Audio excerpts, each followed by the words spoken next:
Hi, thank you so much, Christelle. Jen, got some cameras. How about Doc? By the way, just for the record, Dr. Dino did not run away to New Zealand to escape us. He volunteered to work with us on this topic, and we really appreciate his help. I want to get the business out of the way. Conflicts of interest. I'm going to start with Jen and I very quickly. Help Alberta is run by volunteers, chronic pain patients. We do not take any funds. We do not charge for our services and fees. We have no conflicts of interest in offering this topic today. Doc? Yeah, thanks, Tracy, Jennifer. This is really, it's really an honor to be here, firstly, and I want to thank the planning committee, or my colleagues there, and the board of the Alberta Pain Society. Amazing work. Having including people with lived experience in pain is such an important piece in our provincial strategy, and it really speaks to the vision of the board of directors. And I have to give kudos to Jennifer and to Tracy for stepping up here. They do so much good work. And from a physician's perspective, my job is to really celebrate their work and encourage physicians, clinicians, pain teams to not be afraid of what some folks might call patient advocates. The Help Alberta is not an advocacy group like, for instance, workers' compensation advocates might be, where they're paid and they're working for a client. Tracy and Jen do so much work to make my job easier when there's a client who needs some guidance, because they will cover a lot of the basics that we might have to spend time on. So keep that in mind when you're hearing their talk. It's not, I think the value of this session is we have time to not only describe what they do, but who they are and how they help you. This will cut the amount of, when Tracy gets involved, she reduces the number of visits that patients need. The outcomes are improved. I don't have data for that, but anecdotally, at least, my experience is that, and Tracy can talk, Jen and Tracy can both talk to that point. So thank you both. Thanks to the Alberta Pain Society, and thanks everyone for joining us today. Well, thank you. And I'd just like to say that in this conversation, the good doctor has agreed to join us because some of what we're going to talk about really has a profound impact on doctors and their practices. And so having a physician to, put in some feedback, answer some questions is really valuable. So I thank you for helping and supporting us with that. So let's start with who we are and what we do and why we would be having this conversation. Well, Help Alberta does education support and advocacy for chronic pain patients in the province of Alberta. We also offer mediation when the doctor-patient relationship is a little bit rocky. Beyond that, Help Alberta participates in projects to improve pain management. An example, this last summer and currently, we are leading the charge on pulling together a team to create a province-wide rescue for patients who have lost their doctor in response to the situation in Lethbridge. But one of the things that we are very, very proud of in our work is supporting the doctor-patient relationship and improving the way that we handle chronic pain in a family practice on the front line. The fact is, most of us with chronic pain will never see the inside of a pain clinic, which means the benefits and the assets that come with being referred to that clinic are not something we're going to experience. But that said, it doesn't change the fact that an interdisciplinary approach to chronic pain management is often the gold standard for most patients. So how do we create that kind of opportunity? How does it benefit a patient?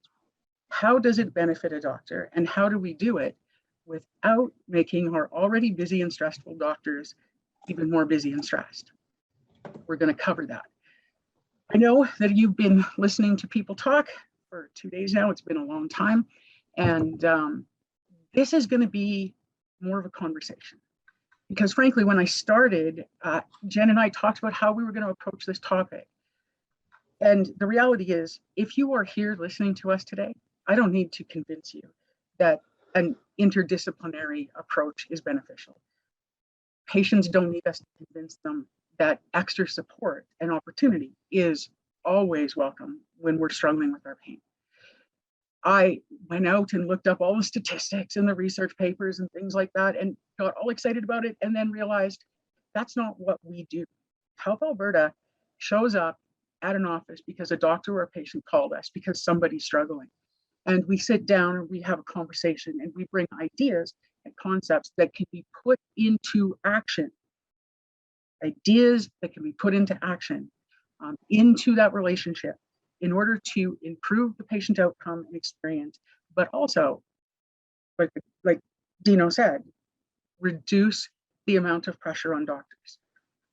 So what I'm going to ask is that you grab a cup of coffee, you sit back, and we have a conversation. You hear what we have to say. There's going to be a lot here that is just going to sound very logical. There are going to be some times where both doctors and patients listening to this are going to get a little nervous about what we're saying. They're going to find it a little difficult, and that's okay. What I'm going to ask is that you wait to the end. Give us a chance to hear us out, because I think what you're going to find is that this looks a whole lot different by the time we get to the end of this conversation. So let's begin. Interdisciplinary team. We often look at a pain clinic as the example. That's where we usually think of an interdisciplinary team. So what is it that makes that team work in that clinic? Well, they often have the ability to communicate better because they are in the same place, the same location. They have the ability to set goals and move towards them with the patient. Patient comes in and immediately right off the bat, they see the doctor and we start setting goals for how we're going to treat them. There is organization of the treatment plan. We know that the patient is going to go from Dr. A to therapist B to education C, and we know how to identify those resources and get them to the patient. That's all worked out. And we're often housed under the same roof, which means it's easier for us to give feedback and share and communicate with each other in this plan. That's what it looks like inside of a pain clinic. But it's not that easy, and it's not going to look that way on the front line. We're going to approach this topic as though we have a patient who is been in pain for a number of years and has had a doctor, they've lost their doctor, and they're going to a new one.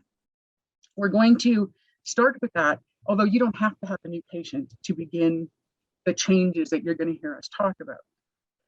The reason why we're going to start with that patient, because that is one of the most difficult relationships and difficult times for pain patients and doctors. And if we can make the development of an interdisciplinary team work in this situation, we can make it work in a situation where there's already trust. So Jen's going to be really bringing in a patient perspective. And I need you to understand that there are going to be times where it sounds like she's being argumentative, and you're going to hear her make statements that she's going to make statements that you're going to hear in practices. And patients, we've said them, but I want you to listen to them with a new ear. We're going to explain why down the road. But Jen, for right now, when we have that patient going into a new practice with a new doctor, how are they feeling? Well, as patients, we have some anxiety about possibly being judged, that a new doctor might not be open to the treatments that have worked for us previously.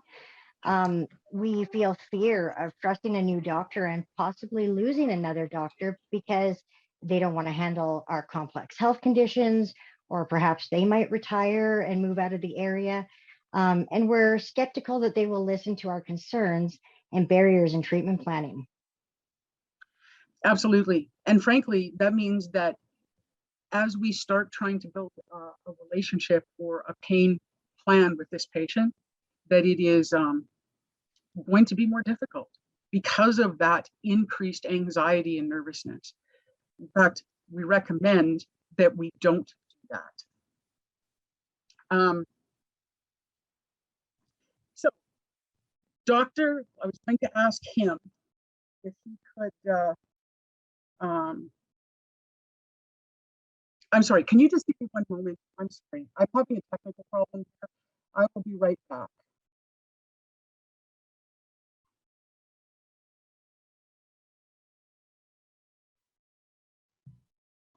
Jen, until Tracy sorts out her tech, Yep. can you just,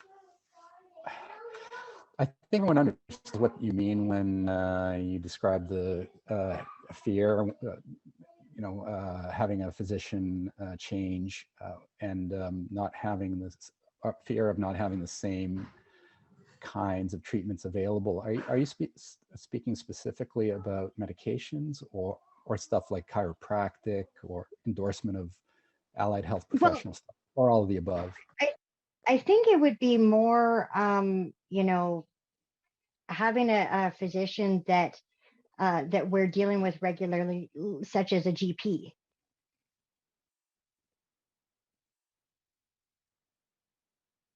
Yeah, I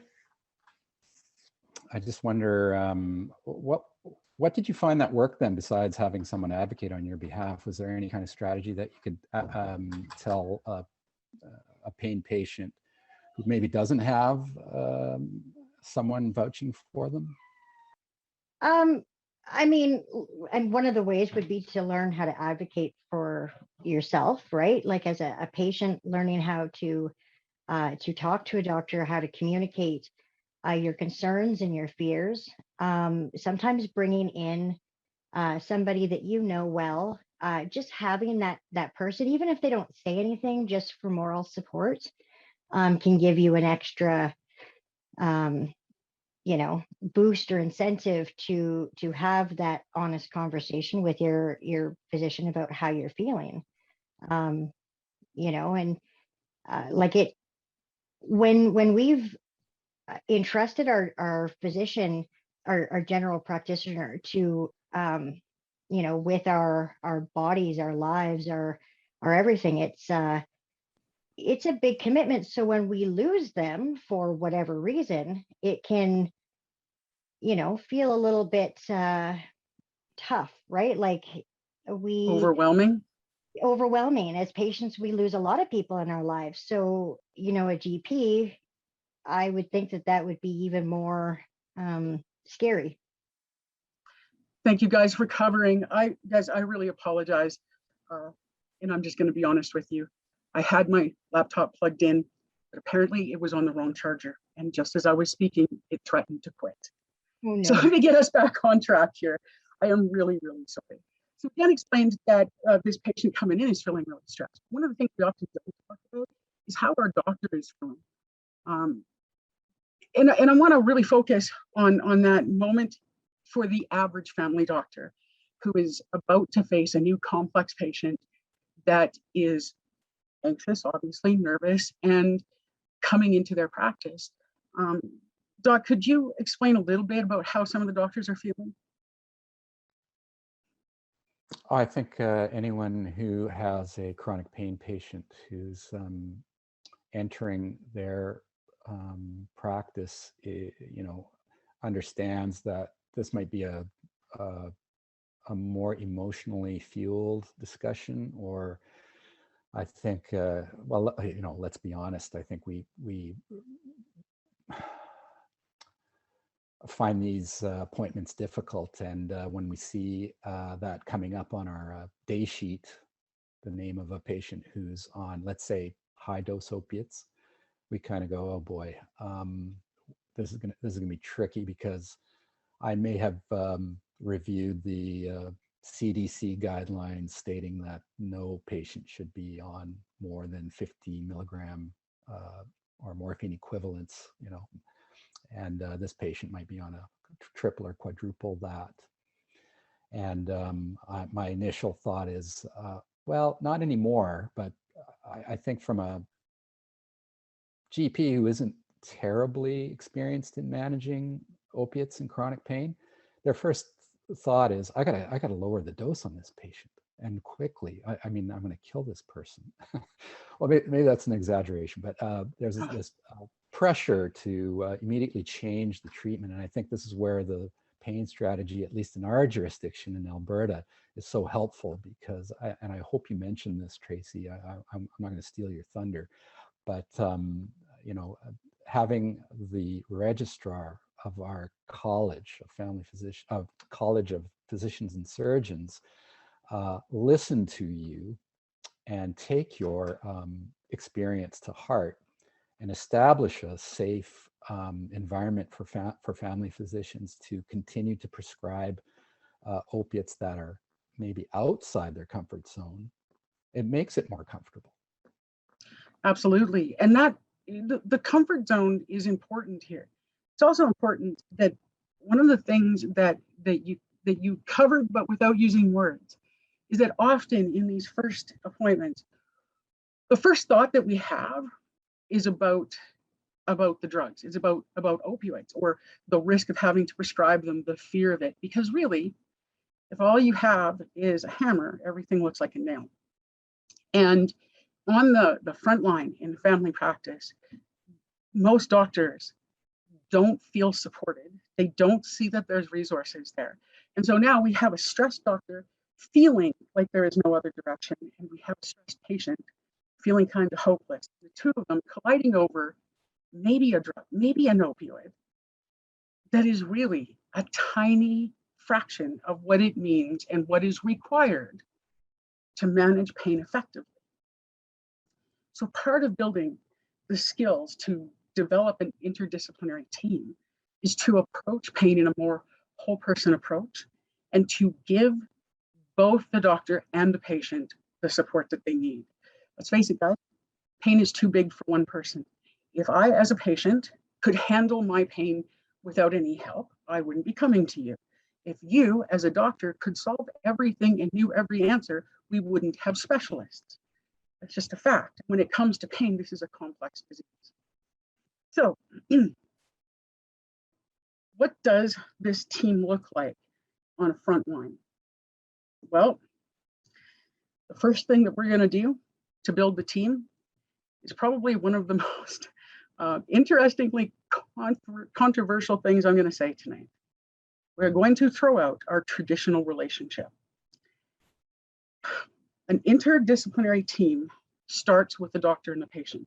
And quite frankly, the whole concept of patient-centered care, I know it, I understand it, I recognize the value of it and what we're saying. But when we talk about building a team, it doesn't apply. It's not good enough anymore. We need better.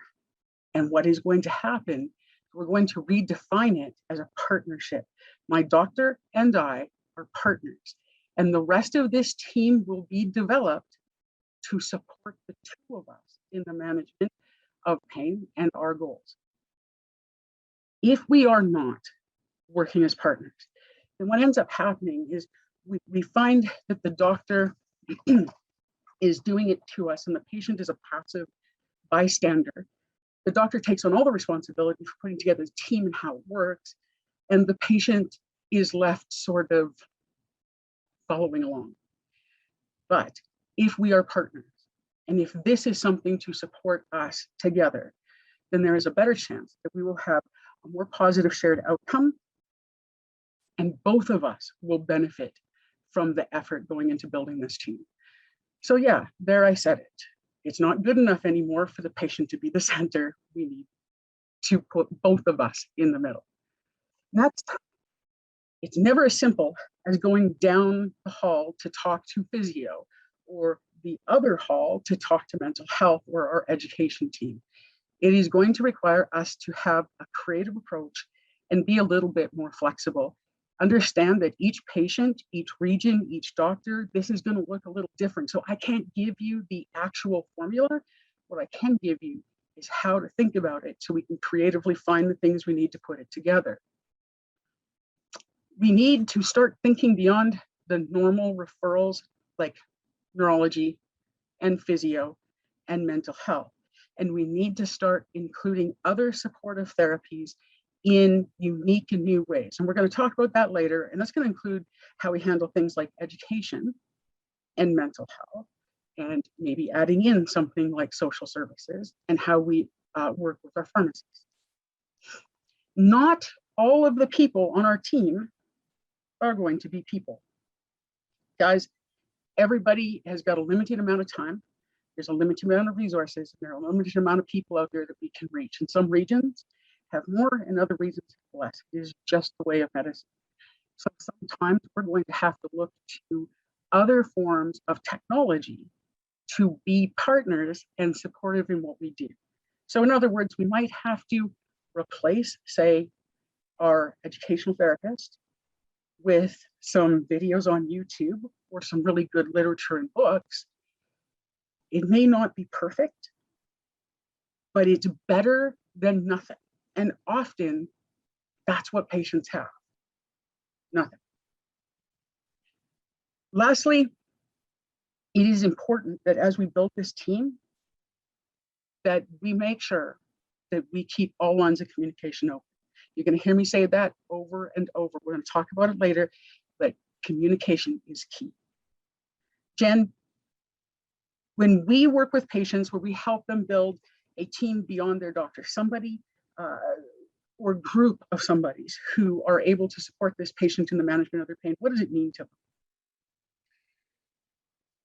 Well, a whole team can help a patient like myself remember my plan, my goal, keep me on track, keep me feeling supported, because there's only one plan.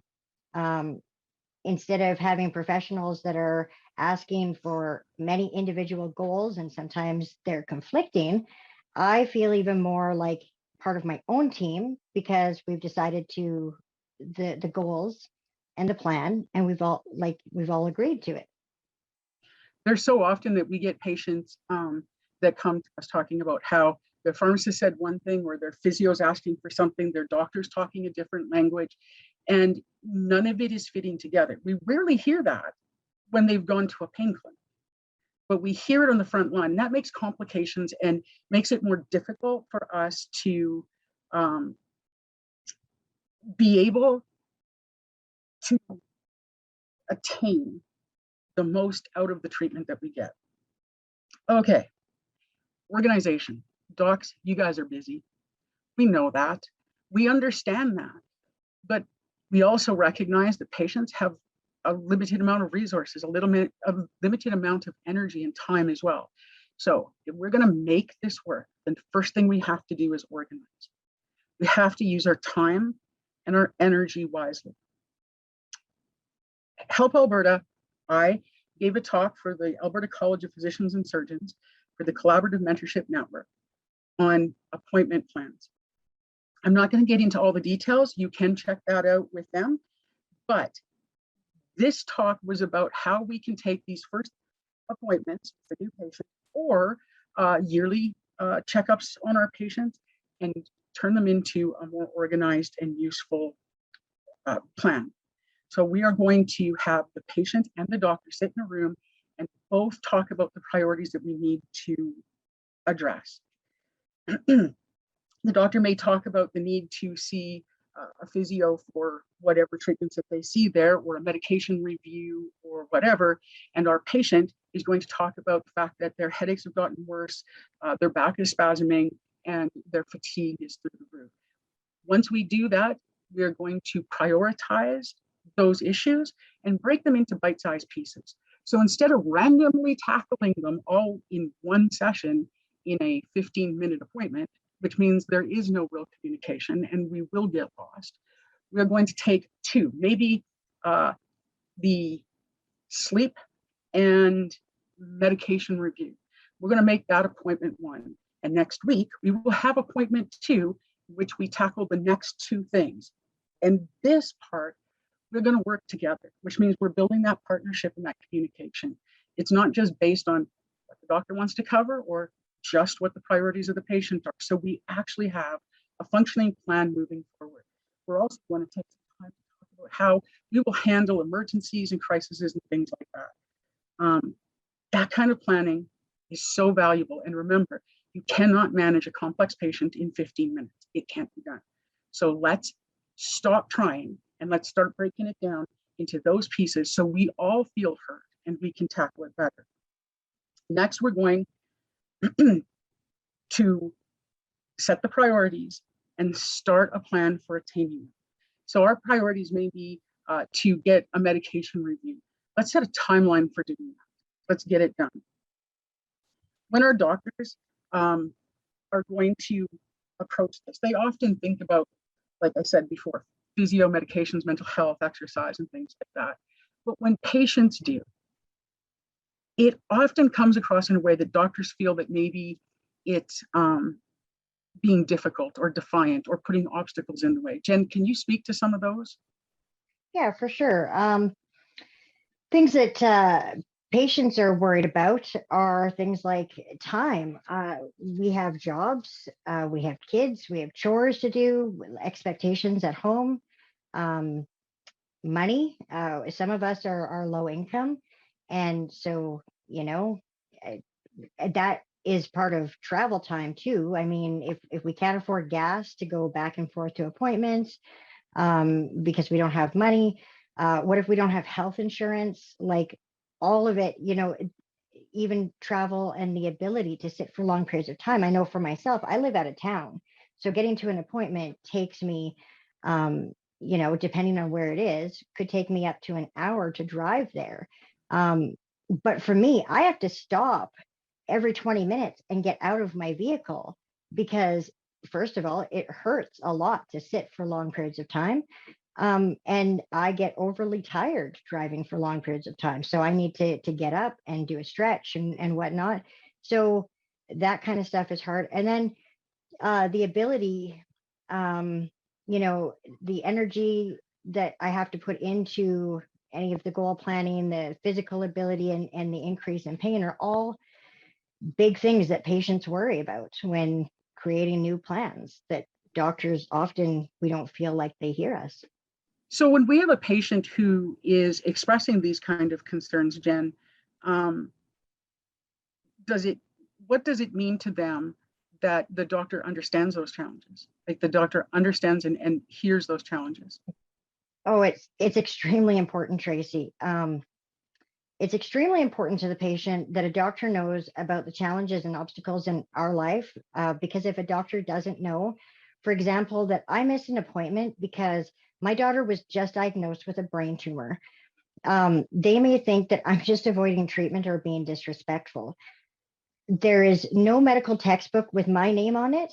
So shouldn't my doctor get to know me and some of my obstacles in order to treat me? It's definitely important to me that I am recognized as an individual and not generalized. Every patient that feels like the treatment is targeted towards them, who they are, what they're capable of, does better. And when they feel like it's a generic, every patient hears this, and it doesn't really apply to their life or take into consideration what they're capable of, usually you're going to find resistance. And Doc, I want to ask you, when you, and we're going to do this generally, not you specifically, but generally doctors, when we hear them talking about patients who are resistant, where they put out an idea and the patient says, well, I can't drive that far, or I can't access the money to do the extra physio. When doctors hear that, their knee-jerk reaction is often what? Patient doesn't have the wherewithal to follow my advice. Now, that's a generalization and maybe a bit of an anachronism. I think that these days it's a little bit different. I think there is a genuine understanding that chronic pain patients are going to take extra time. So booking appropriately, having that process in place takes the pressure off, as you've described. having patients understand that they do need to be organized and parcel out their issues or prioritize. I think the scariest thing is when a patient comes in, their physician has moved on, or has had their license taken away, or just they're unavailable for whatever reason. And you get a patient who needs their high dose opiate tomorrow or this afternoon. And so the patients are trying to give the doctor their whole story in 10, 15 minutes. I'm thinking like in a walk-in scenario, particularly like episodic care, it's just a disaster. I mean, you can see it, it's just going to be terrible. So, and patients see it coming a mile away. They're headed towards their local urban downtown walk, high volume, low continuity practice, high income practice. You're right. We do see it coming.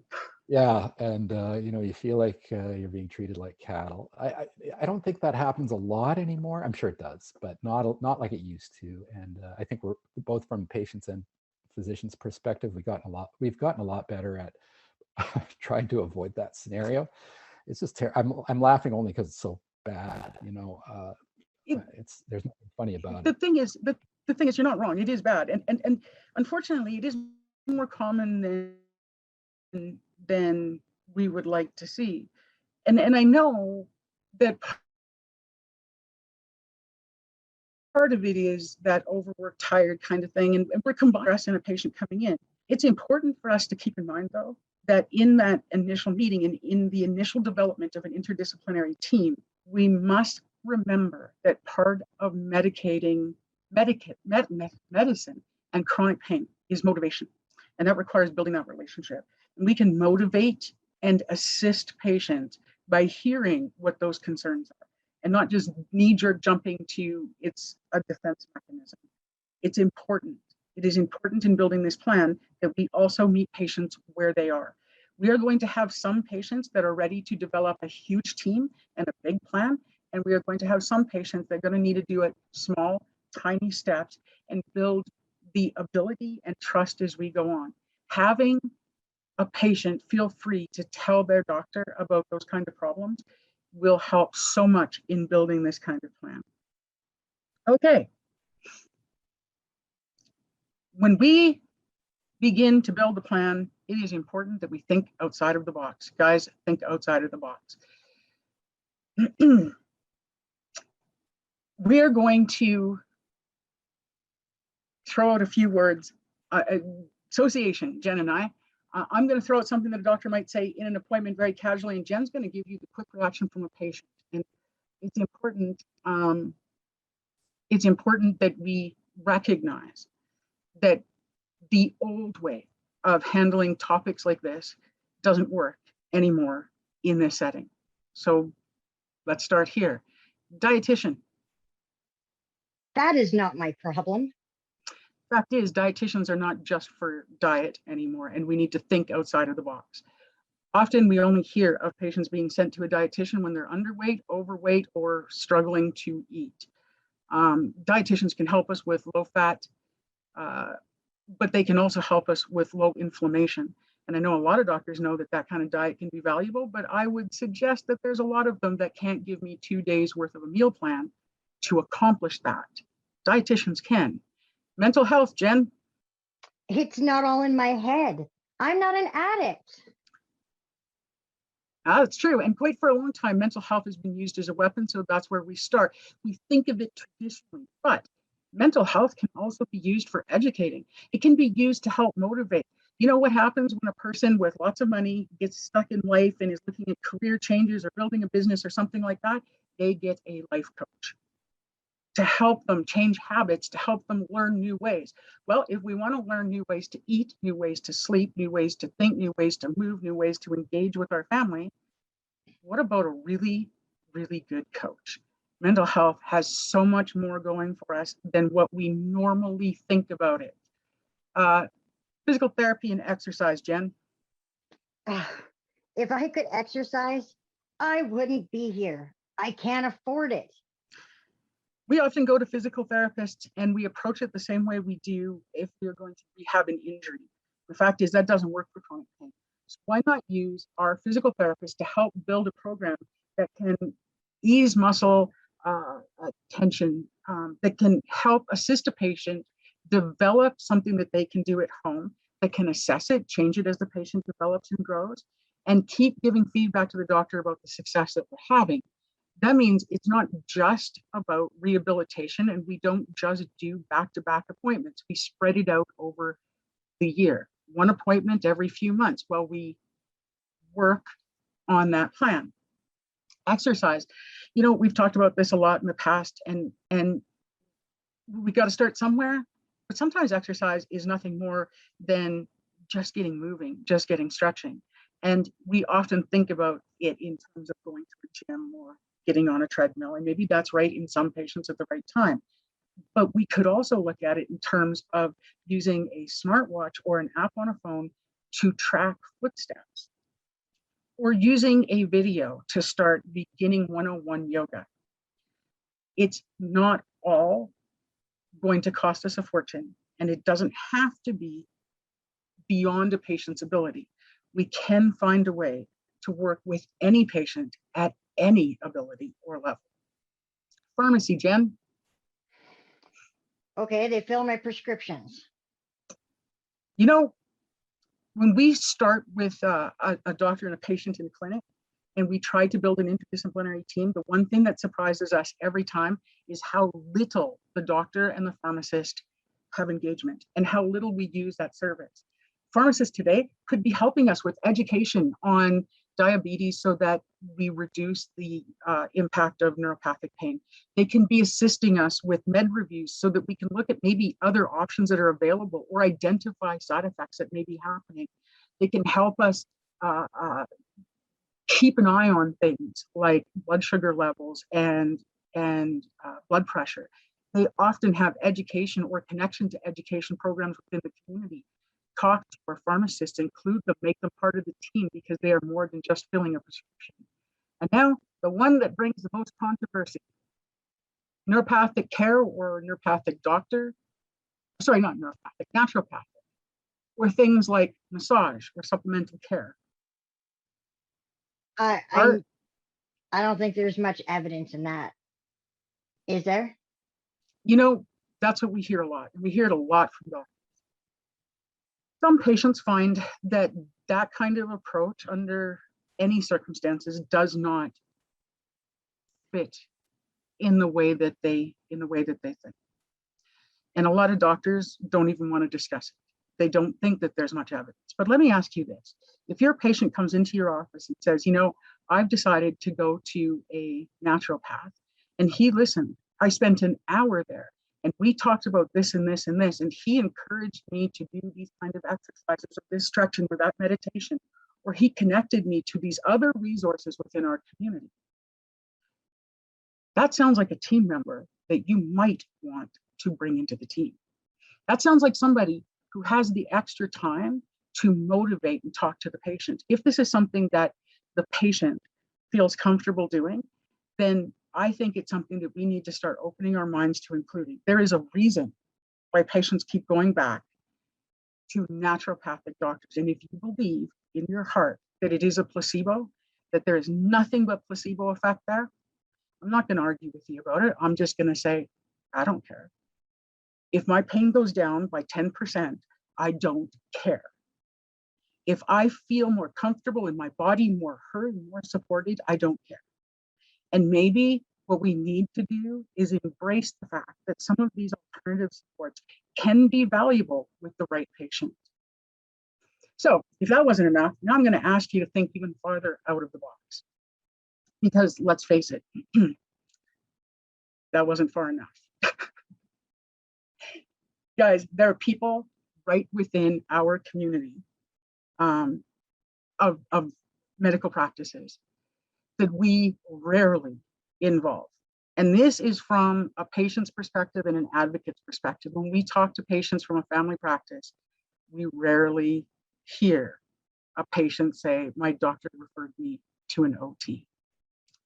And yet, patients who have been referred to an OT because of those valid reasons and need often do so much better. They feel so much supported. We only hear of it when we're sending somebody who can no longer shower by themselves, or they're 80 years old or transitioning into supported living. But a 40-year-old who is struggling with balance, who is having difficulty caring for themselves or preparing meals, there is so much value in reaching out to an OT to get some assessment, to figure out whether or not our treatment plans are working, what we might be able to do to help assist this patient. Because, you know, if you make one chore a little bit easier at home, one aspect of life a little bit less challenging, it can give us that bit of energy that we need to try yoga or to try a new physiotherapist and see if that will work.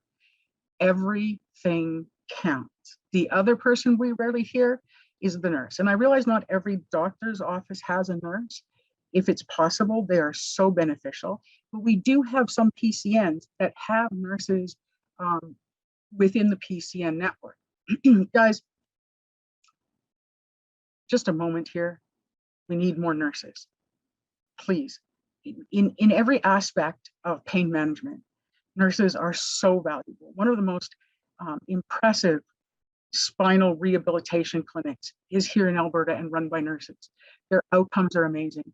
Having a nurse be able to guide a patient, offer advice, give insight, work with communicating between the team is a wonderful way of taking a lot of pressure and stress off a doctor and making a patient feel so much more secure in their treatment and their plan. We need more nurses. All right. I said before that not everybody is going to be a people. And when we look at things like exercise and education, we need to start looking towards technology. Honestly, if we're using up the patient's time and money traveling to physiotherapists, occupational therapists, neurologists, if we are not able to have that kind of education in an educational therapist or counselor within our clinic or our PCN, then let's look towards the internet. Let me give you a perfect example. Dr. Andrea Fossum, you guys have met her, has a YouTube channel. We use this YouTube channel all the time. And if you wonder whether or not using YouTube videos as an educational platform for patients has any value, or patients would even be willing to engage with it, what you should know is she has over 183,000 subscribers. And if you go through the comments, it's not doctors learning more from her, it's patients. Patients so thrilled that they learned a bit more about fibromyalgia or B12 for neuropathic pain, that there were exercises available for them to do at home to help release the tension in their neck or deal with muscle spasms. It proves that we want this kind of information as a part of our plan. And if we can't get it in a people, let's get it from technology. By the way, one of her videos has over 524,000 views. That's an awful lot of pain patients getting an awful lot of value from a 15-minute video that they can do at home and in their time. Okay, let's not forget the books. I reached out to a patient who's really come a long way in their life and fought back and said, what was one of the biggest resources that you had? And she said, Living a Healthy Life with Chronic Pain. It is a book available out in the market. She goes back to it over and over and over again. This is a valuable book for her and for many other chronic pain patients. These books are something that every clinic, every doctor should know a little bit about. Don't panic though. I'm not dumping it all on your plate to create this grand library. Bear with me. And once we get past that, we need to look at resources that can help. When we go to a pain clinic, we have the exercise getting down the way, or we have the access to the pool. It depends on the pain clinic, but you know, we have those accesses. It's not so easy always at a family practice. So let's take a look at our PCNs, Alberta Health Service Programs, and find programs or resources that they may offer that could be beneficial. AHS had the program about better living with chronic illness, and many patients found that valuable. The problem is a lot of doctors weren't necessarily aware of it or letting patients know about it. So if we look for those kind of resources and we have them at hand and can share them quickly with our patients, we can use them to their fullest. We also take a look at local rec centers and community town halls, cities, and things like that, because then we find things like free walking paths, free swim times at the pool. A couple of communities, if you were low income and had a letter from your doctor saying that there was health benefits, you could get a free pass to the recreation center, which gave you access to swimming, walking paths, exercise, a coach, nutritionists. I'm telling you, it is worth taking a moment to find out what is available in your community that you could pull in to help this patient in a more interdisciplinary fashion. And lastly, pharmacies and community education. Here in Edmonton, we have lots of grocery stores that offer a program where a dietitian will work with people with low income to buy better quality of food, or anybody on how to purchase food in a way that brings the most nutrition into your household. We have pharmacies offering education from using medication properly to monitoring glucose levels and so on. Look at those options, find them. It doesn't take long. And when you find one good resource, they're likely to know others. And I forgot one. And this one's important. Check out your pain clinics. Even though your patient isn't going to go there are a lot of pain clinics that have some sort of resource, whether it's handouts or a video or something like that online that patients can access for free without being a patient at that clinic. And if you are a pain clinic and you're hearing my voice right now, more would be nice. It could be really helpful. So understand, I am asking for a lot of work to pull all that information together. And in order to do that, we need to be a team. So my doctor is going to say, can you go out and check out Dr. Ferland's videos on this topic and tell me what you find? And I'm going to go out and I'm going to check her videos and I'm going to check for other videos. And I'm going to bring back the name of the top 3 videos that I found. When I go see the dietitian and they give me a handout on the protein high diet for management of intractable pain, I'm going to come back with that and you're going to photocopy. And every clinic should have a reference Bible. Start it now and work with your patient. Talk to them, tell them this is what we're doing, this is what we're building, so we can not only help you, but other patients. You'd be surprised how eager we would be to participate in doing that within our home clinics, especially if we feel like we're being respected and partners in this. And if you're listening, you can start right now by writing down Dr. Andrea Ferland YouTube, because that's your first resource, free of charge. See? Patients can help. Next point in building this, I said before, communication is key. It really is. Communication is where we are going to pull this all together and make it work. And it's also where we're going to save time for everybody. Time for everybody, people.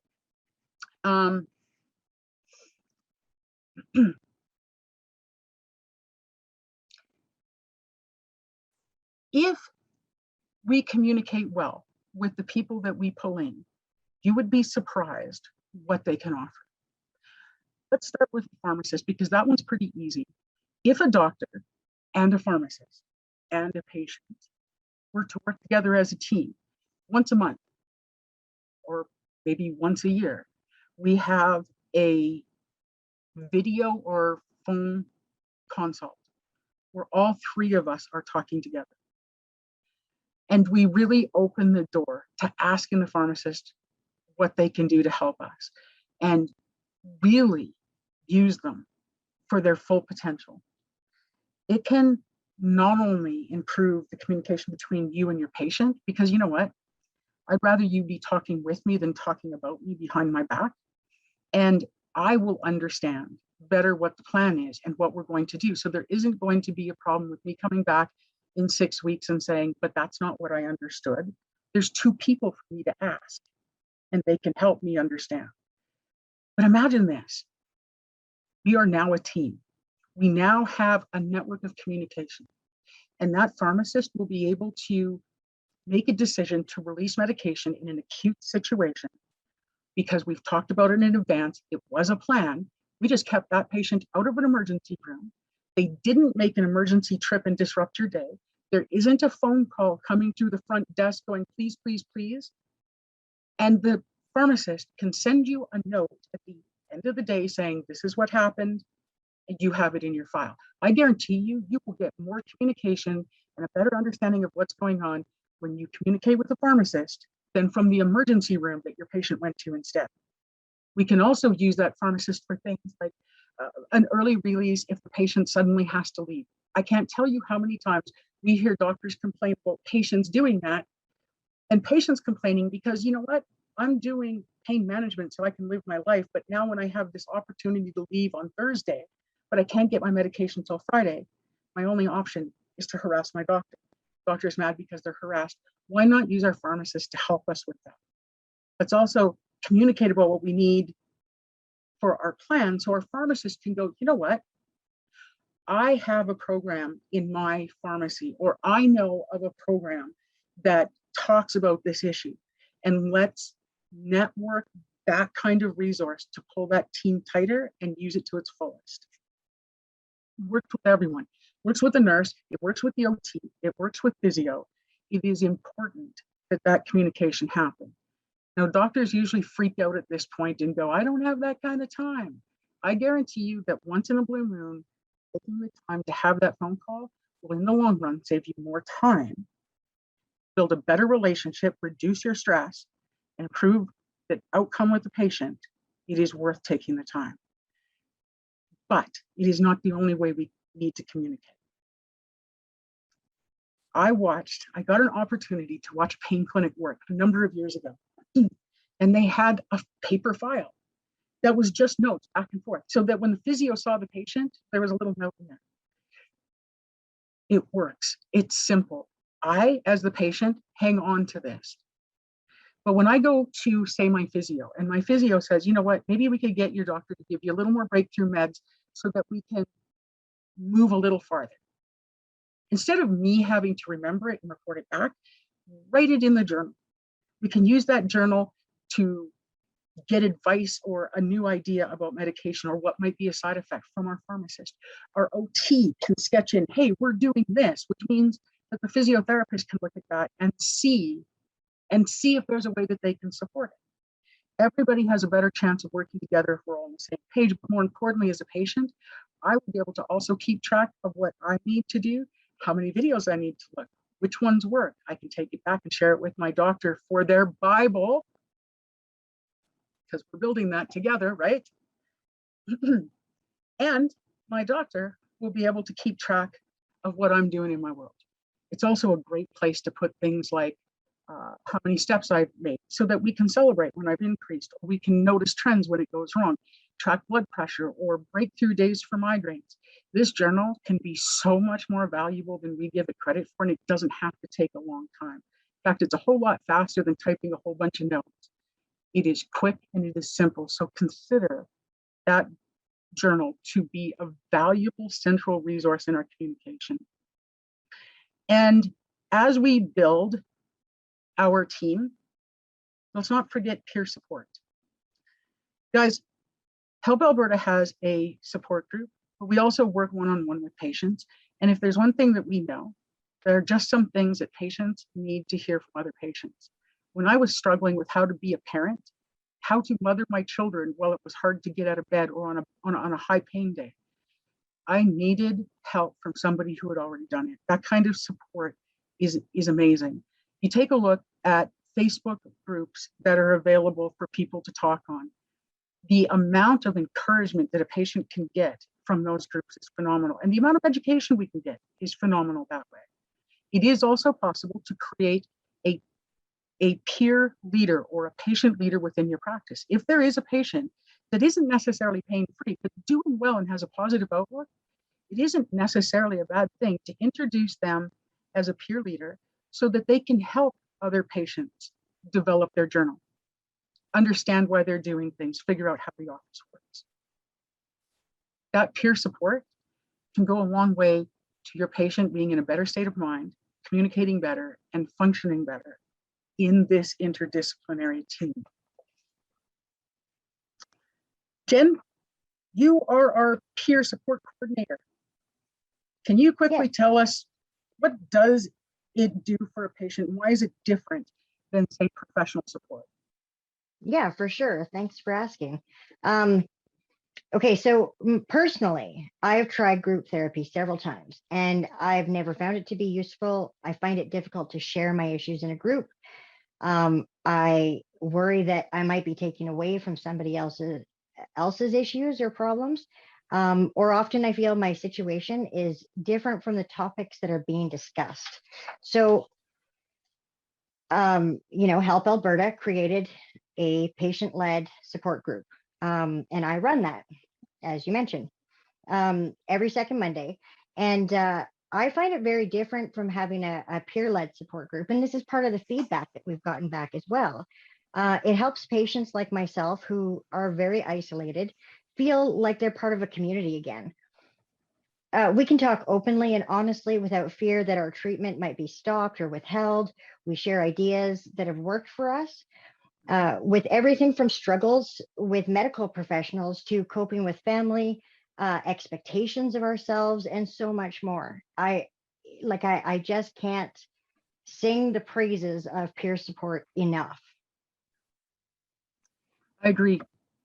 And I think it's something that we need to consider more and more to make it more and more available across the province. By the way, Help Alberta has worked with developing patient leaders. So it is something that we do. Guys, we're running short on time here. And so I'm going to summarize this very quickly for you. Step one in this is we need to develop a journal. We need to set up an appointment plan, organize what we're going to do.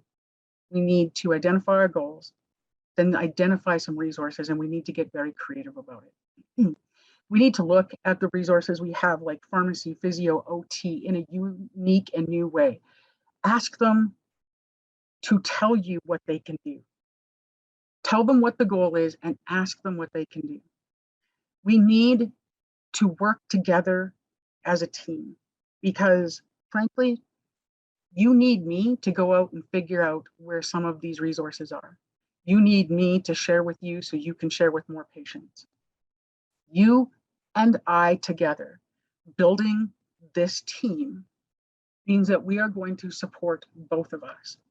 When I have more people, I can turn to the nurse, I can turn to the pharmacist, I can ask the physiotherapist questions, then I am going to do better and I'm going to be less reliant on you, which means it's going to be less stressful and disruptive within your practice when problems come up. When we put this team together, when we figure out who it is, the way it works is communication. That is key. The minute communication isn't happening, this doesn't work. You need to know what physio is doing so you can support it and get the most out of it. Milk it for everything that is possible. It is critical for us to identify what our resources are, meaning whether or not we have a physical therapist or an educational therapist. If we don't find creative solutions, for example, let's call a social worker to see if there's some way we can get more funds for alternative therapies or access to swimming pools. But let's also look at what the patient has to offer. If they're telling you that they don't have insurance, then let's work on finding creative solutions, not necessarily always human, to round out this team and make it even more valuable. It is critical that we start somewhere. We can start small and we can build. Well, we have to start somewhere. With practice, this is going to become second nature. With time and partnership, your resource binder will build. Your patient's resources will build. The relationship between the two of us will improve. Trust will go up. Patients will do better, and your stress load and workload will go down. We need to approach this in that partnership mentality, because if we create an interdisciplinary team that is not supportive of both of us, then quite frankly, the doctor is going to get tired of it and avoid it, or the patient isn't going to comply. So working as a team, our success means that my doctor needs to motivate and I need to participate. Patients, if you're here watching this and your doctor isn't, and you don't think there's any way you're going to convince him to build an interdisciplinary team, do it yourself. Start yourself. Get a journal and start journaling and take it and show him. Keep track of things. Go find those resources, and every appointment, take a sheet of paper with 2 or 3 resources on it and give it to him. Tell him to share it with the rest of the patients. Begin the process. A, you're going to help yourself. And B, you will start encouraging him to apply a more interdisciplinary approach to your pain management. You'd be surprised what we can do on our own by building our supports that way. Doc, I would like to ask you very quickly, we just have a few minutes left. I just presented a pretty big package, and a lot of doctors get really worried that this might be a lot of extra work. Could you quickly talk about how this might benefit doctors? Yeah, the thought that this is going to increase your work is just plain wrong. It'll decrease the amount of work. You just have to, I think, again, I'm speaking generally, and I want to, I think a lot of family physicians with chronic pain patients do this implicitly, or they're intuitive about it, and there isn't a problem. I think what we're talking about is maybe inheriting an opiate-dependent chronic pain patient, high-dose opiate patients who aren't doing well on their opiates. That's where things get dodgy very quickly, unless someone's there to help the patient organize themselves. And frankly, I think it's a two-way street. Physicians have to be organized. If your processes in the office aren't conducive to taking the time that's necessary to listen to a patient when they first come in and they're suffering from chronic pain, you're setting yourself up for a miserable experience, and that never feels good. If you want to maximize your chance of success, you really do have to organize the clinic and devote extra time, book extra time for a chronic pain patient that you're meeting for the first time, and maybe for a few visits initially, until you do develop some trust both ways. And I think outcomes are better. There's just it's a no-brainer. Stronger relationships means better outcomes. Better continuity of care leads to better outcome, and that's been proven. There's lots of data on that, and I don't see why that shouldn't apply to chronic pain patients. I'd also add that from a systematic point of view, physicians really should advocate for chronic pain programs in their rural communities. I mean, in Alberta, we have primary care networks. That's allowed us with a great deal of work. I mean, it's a 20-year overnight success, is what I like to say.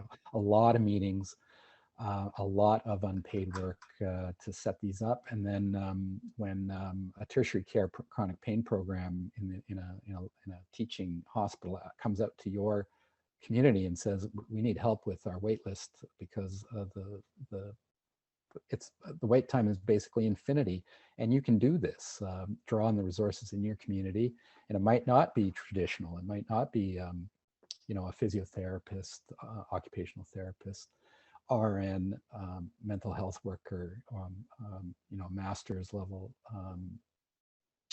psychologist or social worker. Now, we've been able to do that in our community. You know, I'm patting myself on the back a little bit. It wasn't, I didn't come up with this though. It was really driven by patients. I mean, the driving force is the patients. And if you can't get it top down, you go bottom up.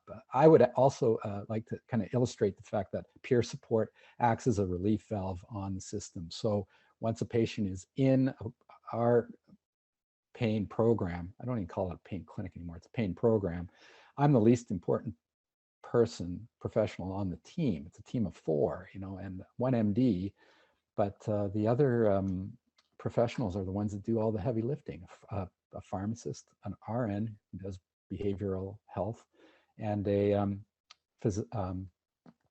exercise physiologist who's experienced in managing chronic pain and advocates for movement. We don't call it exercise, it's really movement. That kind of the peer support allows you to drain the tub. Otherwise, the faucet is running all the time. You continually get referrals, consults, and if you don't drain the tub, it'll overflow. And that's kind of what happens. And peer support allows you to kind of empty the tub, and that's the beauty of peer support, at least from a systematic point of view. Incredibly valuable and necessary part of the machine. Otherwise, it doesn't work. So. I don't know if that answered your question, Tracy, but thank you. It does. And I'm going to summarize it all. When Jen and I reach out to a clinic where maybe there isn't that kind of resource, it's often scary. It's scary to start the process. It seems intimidating because it's never been done before and we don't know exactly what it looks like. But the process begins here. It begins with a discussion. It begins with a partnership, and the first line, I'm going to give it to you, write it down. Hey, patient, I think we need to approach your pain in a more holistic approach. We need to manage it with medicine and all of the other interdisciplinary options that we can find. You and I together are going to build the perfect program that we can for you. So starting today, we are going to be partners in building that plan. I want to thank everybody on behalf of Jen and I want to thank you, Doc, for joining us on this. And thank you to everyone who took the time to watch. Hello, everyone. Thank you to the 3 of you. There were a lot of nuggets of meaning in that presentation, just real conversations. I liked your word association when you talked about, okay, what do you think of? And it goes to show our perceptions, our assumptions, and we just need to dive deep. Claudine said a couple moments ago at our previous conversation, we're all onions. We need to peel that down and break down our barriers too. When we work with folks living with pain, we might have our unconscious biases and perceptions that might be completely false. Jen, I liked how you said, just because I miss an appointment doesn't mean this, this, and this. We need to dig deeper and we need to ask those thoughtful questions. So thank you. And it's so nice to have all 3 of you. We're going to step into question and answers. And I'm going to use a little bit of what you said, Tracy, kind of in your summary and my key points. And it's one of the questions that came. So you talked about communication. Words matter. It's a two-way street. You talked about building that team and what does that look like, that interdiscipline team. You talked about thinking outside of the box. You talked about patience. And I don't necessarily mean the person. I think you were referring to the virtue of patience. You also talked about motivation. So I think the key thing with motivation, this is where the question lies, is that this is a key factor in developing a productive therapeutic relationship. So to the 2 of you and to Dino, what do you recommend for fostering this motivation to build this team? So To build the team, I think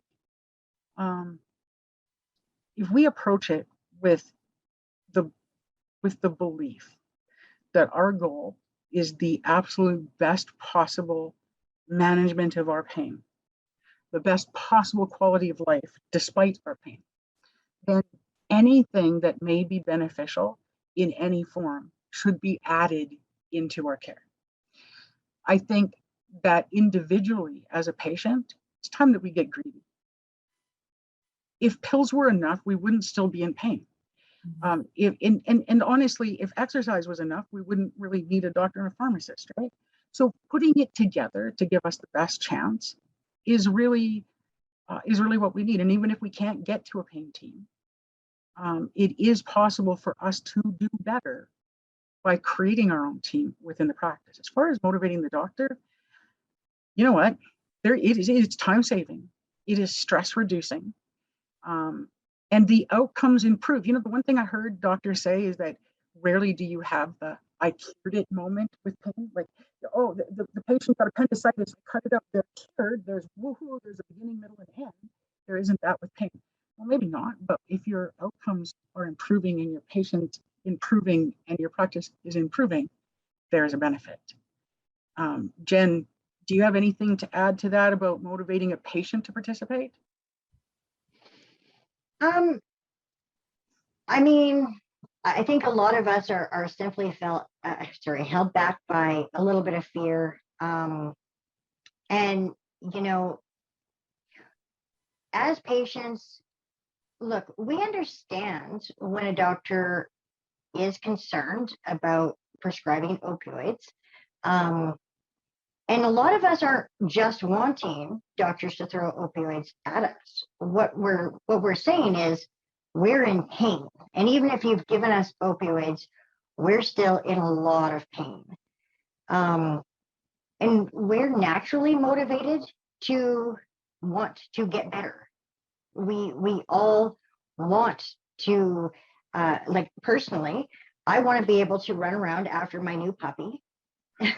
I want to be able to, you know, talk to all 4 of my kids every day and tell them what's what. But I can't do that if I'm in so much pain that I can't move, I can't think, I can't sleep, I'm not getting enough rest. So when I go to the doctor, I know it feels like a heavy burden, but I'm asking for help.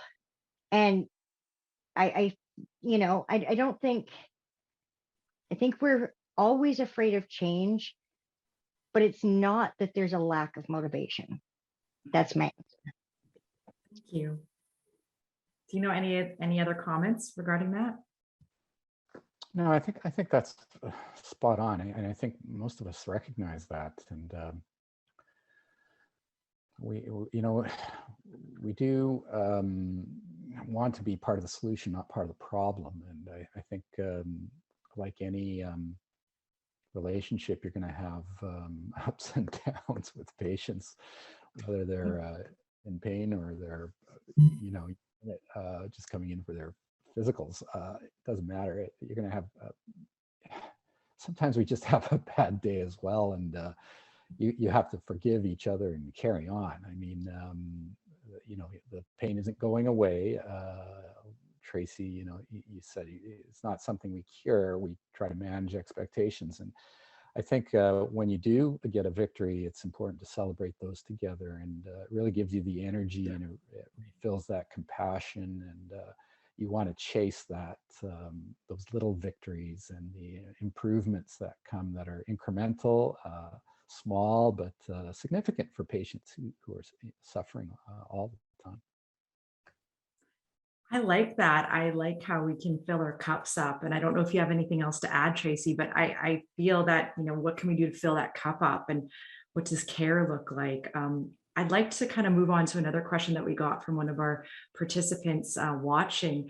And it kind of speaks to that there's a lot of us watching from multiple provinces, different countries. So what does healthcare look like in a state, in the United States? What does it look like in a different province? I know here in Alberta, we keep referring to PCN. So for those who may not know, primary care networks are very much fueled and supported by family physicians, but with that collaborative coming alongside allied healthcare, interdiscipline. And I get a chance to work as a pharmacist in that role. And so when we think of our partners and our teammates across the province, we have a question from Ontario. And so she's curious, or he is wondering, how do we start something like this outside of Alberta? This person is in Ontario as a trained social worker and a person living with chronic pain. Very keen to see something like this here. And so they're wondering, do you ever help others get this sort of program going elsewhere? So we are more than happy to, and there's some really great advocates and opportunities outside of Alberta that we're more than happy to work with. Usually it's a clinic that calls us, or a patient that calls us because they're struggling, and then the clinic opens their doors to trying a new approach. So what I encourage is that as a patient or another professional, have a quick meeting with a clinic in which there are pain patients, and talk to them about how you can identify those resources, about how you can develop the communication, about that concept of partnering, and then what support do they need to get started. I know that usually that's where we start, because there isn't necessarily a whole province-wide program. I am going to say this. I don't care if you're in BC or you're in the United States or you're in Ontario or Alberta. If we wait for the system to create this, for every family practice to be able to just open their door and have it sitting there, we're going to be waiting for a long time. And for those of us in pain, we don't have that kind of time. So by working individually, patient with doctor, group with clinic with community, or with patient, and if we partner in developing those resources, or that resource Bible, we can build it. And it doesn't take a lot of money or time if we do it in partnership. I like that. Anything to add, Jen or Dino? I mean, I can speak from family practice point of view. I think Tracy's right. Yeah, if you're waiting for someone else to take the wheel, good luck. You really do need to identify champions, advocates who are passionate, and you have to commit to spending some time and not being paid, and doling out the work. But you do need a core of passionate people across the spectrum, from patients, primary care, your healthcare district leaders need to hear from you. You need to, oh God, I hate this phrase, lean in. But you do have to become involved and organize and advocate. And just like any kind of movement, it just takes a person to take that first step. And it's amazing what you can become part of. It helps to have a Tracy Fossum around. Indeed it does. Yeah, Helps to have a Jen around, because Tracy Fossum can't do it on her own. Well, it's amazing moving from Ontario to Alberta and being in, well, it wasn't even in its infancy. It was already the primary care, the organization of primary care networks in Alberta was well underway when I came in 2011, but it did take a while to organize things, and it really does take input from across the spectrum. That means a lot of meetings, a lot. I mean, they do. I know that they're frustrating and they're not paid, but you just benefit in so many ways. It just helps practice. It helps my day. My colleagues appreciate the fact that there's a referral. So we don't even need a physician's referral to refer a patient to our pain clinic, to our pain program. That's how far we've come, and relatively quickly. It's just well organized. And why do we need a physician to write a letter saying my patient is in pain? Would you please review her medications and treatment plan? Having a team supported by primary care, by Alberta Health Services is incredibly helpful. and they don't get enough credit, frankly. It's easy to criticize our health system, but when it works, it works. This is a case where I think we're doing good work. And it doesn't help everyone all the time. I've had bad outcomes. You know, patients have been angry with me. You didn't help me at all. I've already tried all that. You know, that kind of language is not,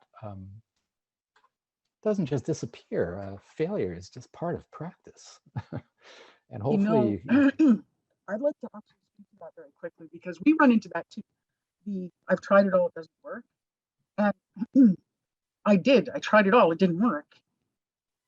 But my body changed, and one thing changed, and we found a different way to manage my pain. But it was also, I started finding those people and that team and those resources to create that multidisciplinary care for myself. And it was tailored to me because of it. So I would suggest that if we have, tried it all, that we at least be open-minded to try it again in a different way, organize it differently. And we can start, it's really simple to start. We have to have the doctor, the patient, and one other person. And a pharmacist is usually right there. And that pharmacist can be the beginning of our team. We start practicing with that communication and that partnership and that sharing, and bringing them in as part of our team in decision-making and organization. And then we can build out from there. That's a really great place to start. Thanks, Jen. Did you want to add something? No, I absolutely defer to the two professionals on this one. And I mean, as a patient, I would just say, yeah, find an advocate and see what they can do to help the ball get rolling. And I think you landed on a really important point. It's finding an advocate, and you can be that strong voice. It could be someone who's passionate in the healthcare field. I've learned so much from listening to you, Tracy, and it's so nice to see a partner with you, Jen as well, too, to know a little bit more about her work. And of course, I've had the opportunity to partner in different ways with Dino. So I know we're nearing the end. It's 5:45. It's been a wonderful day. This is very important work, interdisciplinary teams. How do we create access? So I really would like to end on the note of, when we think of interdisciplinary teams and we think if we had what we hoped for, our wish, the teams were connected, they were communicating, there was continuity of care, if I can use that phrase, and I'm not saying that in a negative way with air quotes, what would that help look like? And I'll start with you, Tracy. One of the things that we've been dealing with a lot lately at Help Alberta is the loss of doctors. Like I said earlier, we're working on a plan to ensure that patients who lose their doctors aren't left completely stranded.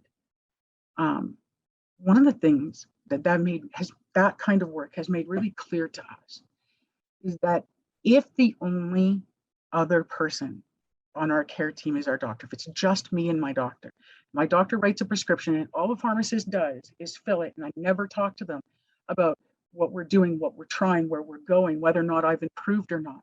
If there isn't a peer support or a mental health person, then if something happens to that doctor, I am all alone. But if I have my pharmacist as a part of my team and I move to another doctor, there is somebody there to help share that information, to back up what I'm saying, to explain to the doctor the improvements that they've seen, to talk about the things that didn't work and the side effects, so I don't have to do it all again and go through it all over again. Somebody who can help organize it in a way that communicates with the other professionals that way. I think the value in that security is epic. I think that knowing that there's more than one person to be able to turn to my physiotherapist and say, this shoulder is not moving, and get help more quickly than waiting for 2 weeks to see the doctor and trying some pills or whatever. I can get that going right now. And then when I get in to see my doctor, I can say, hey, this is what we did and it worked or it didn't work. And then we can look on the next thing. It expedites my pain care. And last, I needed opioid therapy and other medications to be able to get to a point where I could fight back. But they did not give me enough relief to live the life I am right now. A great deal of my pain management comes from the things I learned about my own state of mind, the way I thought about my pain, the way I avoided pain instead of addressing it. Exercise, motion, movement is critical. If I am not moving, it doesn't matter how much opioid you throw at me, I cannot function. My sleep was critical in managing my neuropathic pain. All of those things are important, but often in that 10-minute unorganized, I throw out everything and the doctor kind of tries to hit something, we didn't get very far. If we could build a team and there was a group of people to help me and it was organized and directed in a family practice, so I didn't have to wait for 2 years, I think we could help a lot of people. Well said. I hear a lot implicit in that is enlisting the support of another team member to be your advocate, to be that consistency. You know, was I correct in feeling that? It sounds like you're wanting to, not only in addition to your family doctor, who's very crucially important, it's enlisting the support of someone who's consistently there, knows your story, your background, and can advocate for you too. Mm-hmm. Yeah, it is important. And quite frankly, it's kind of sad in a way. I mean, I go to a hospital and say that I can't take penicillin. They're going to slap a bracelet on me and everybody's going to know and everybody's just going to assume that that is true and accurate. But when we get into the realm of pain management, we often run into those stumbling blocks where I say, I tried that and it didn't work. And somebody says, oh, but you can try it again. Or I tried it and I fainted and turned purple. Or I got rainbow farts because I couldn't digest my food. Whatever it is, if there isn't somebody else there, it seems difficult for patients to be able to communicate and be heard. And doctors need to justify. Every time we turn around, what do we hear? Justify, justify, justify, justify any medication, justify removing it. So they need that help and I need that support, then let's look for a team. Let's look for the physiotherapist who can talk about improvement. Let's look for the nurse who's followed along with this through the education part. Let's talk to the pharmacist, make them a part of the team. Now the doctor has justification. They have the support. They have the information that they need to make decisions. And I have the support and an advocate as well. I like that. And you know, this conversation can keep going. Any last parting comments based on that? What would that help look like from the two of you, Jen and Dino? If you don't mind, I'll jump in. I can tell you that for myself, I've had a lot of problems with the communication between doctors. With my health conditions, I have a GP, I have an endocrinologist, I have a rheumatologist. You know, I've seen psychiatrists, you know, a lot of ists in my life. And yes, they write letters back and forth.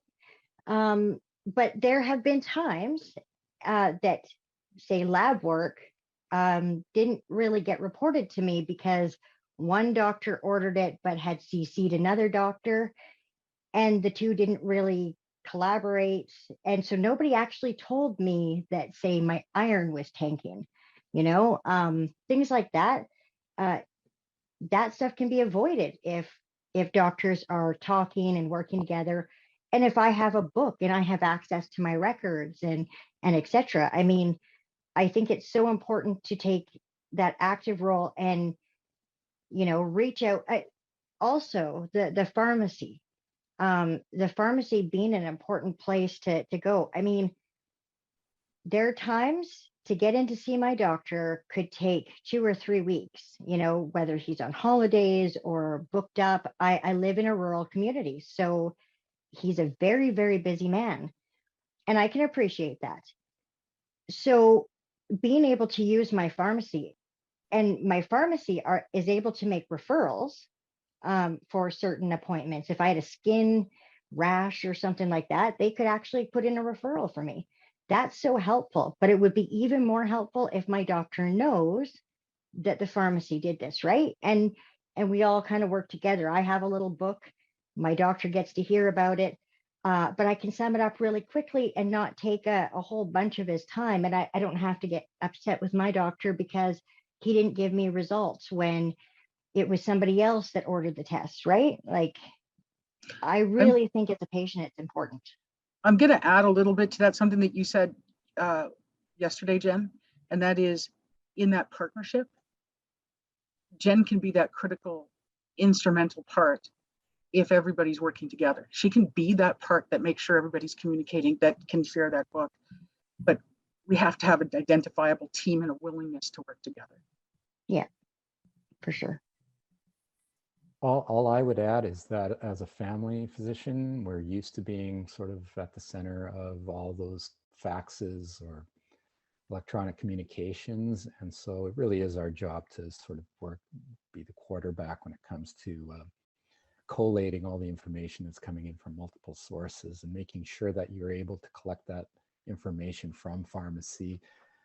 Having a relationship with, a personal relationship where you pick up the phone and have a quick conversation with a pharmacist or physio or that kind of thing. And in a rural community, that's a lot easier, I find. I mean, that's just from working in cities.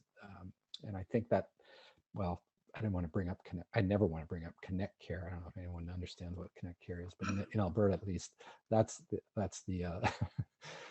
is a provincially integrated electronic medical record that hopefully someday will again facilitate communication. That's the holy grail.